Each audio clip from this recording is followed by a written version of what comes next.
قهرمانی که ارسطو توی تراژدی ایدئالش ازش صحبت میکنه چه ویژگی‌هایی داره؟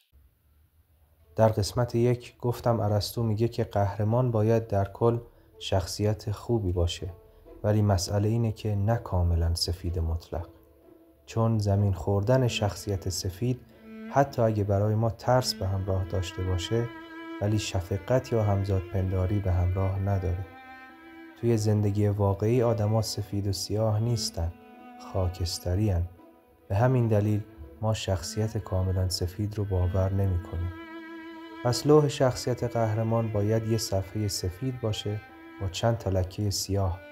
به این لکه های سیاه اصطلاحاً هامارتیا میگن که همین نقاط تاریک در آخر باعث زمین خوردن قهرمان میشن.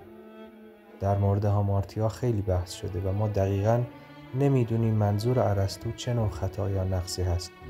این نقص یا خطا چند حالت داره. اگه این خطا از عمد و قابل سرزنش باشه که میگیم حقشه. اگه غیر عمد باشه و خودش نقشی توی زوالش نداشته باشه، ما چیزی از این قضیه یاد نمیگیریم. اگه خطاش یه نوع جایز الخطا بودن هم باشه، این چیزیه که هممون در معرض این مسئله هستیم. پس ارسطو دقیقاً منظورش چه نوع خطاییه؟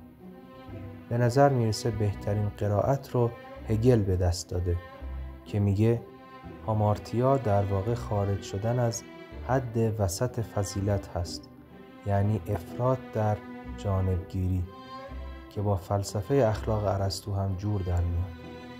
یعنی مثلا دلیل بدبختی ادیپ افراط در اعتماد به نفس بود، چون فکر میکرد با اختیارش همه چی رو تحت کنترل داره و میتونه از تقدیر فرار کنه.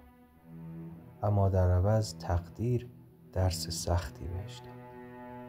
تا تراژدی.